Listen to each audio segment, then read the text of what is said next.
Fergusson कॉलेजमध्ये बीसीएसचं मध्यवर्ती मूल्यांकन केंद्र आहे। सावित्रीबाई फुले पुणे विद्यापीठातील बीसीएसच्या सगळ्या उत्तरपत्रिका इथे तपासणीसाठी येतात। फर्ग्युसनच्याच काही विद्यार्थ्यांनी त्याचा गैरफायदा उठवण्याचा प्रयत्न केलाय। तपासणीसाठी आलेल्या उत्तरपत्रिका घरी नेऊन त्या लिहायच्या आणि पुन्हा गठ्ठ्यामध्ये जमा करायच्या अशी त्यांची योजना होती। त्यानुसार कॉलेजमधील कर्मचारी योगेश शिगवण ह्याच्या मदतीने उत्तरपत्रिका घरी नेण्यात आल्या। मात्र त्या उत्तरपत्रिका गठ्ठ्यामध्ये जमा करण्याच्या आधीच गठ्ठा विद्यापीठाकडे पाठवण्यात आला। त्यामुळे साहजिकच या विद्यार्थ्यांचा निकाल नापास असा लागला। विशेष म्हणजे परीक्षेला बसूनही गुणपत्रिकेत गैरहजर दाखवल्याची तक्रार या विद्यार्थ्यांनीच केल्यामुळे ह्या प्रकरणाचा पर्दाफाश झाला। 24 जून रोजी आम्हाला आमच्या मीटिंग चालू असतानाच लक्षात आलं की हे पेपर्स मिळालेत असं आम्हाला आमच्या निदर्शनास आले, ते पेपर सापडलेत असे कळाले।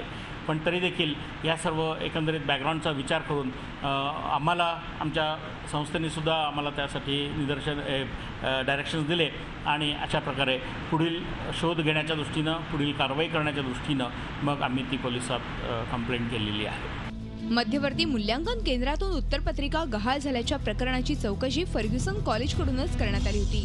गहाळ झालेल्या गुणपत्रिका कॉलेजच्याच एका शिपायाकडे आढळून आल्यानंतर त्याच्या विरोधात गुन्हा दाखल करण्यात आला।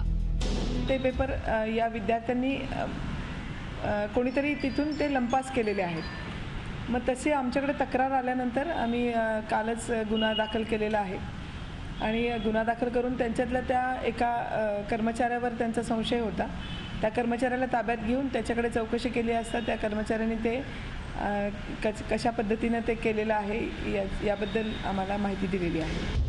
या प्रकरणात 3 परदेशी विद्यार्थ्यांसह 6 जणांचा समावेश असल्याचं निष्पन्न झालंय। या विद्यार्थ्यांचा शोध पोलीस घेत आहेत। फर्ग्युसन हे देशातील एक नामांकित कॉलेज आहे। त्या ठिकाणी असा प्रकार घडणं ही खरोखरच दुर्दैवी बाब म्हणावी लागेल। अरुण मेहत्रेसह bureau report, Zee media, Pune. Zee 24 तास रहा एक पाऊल पुढे।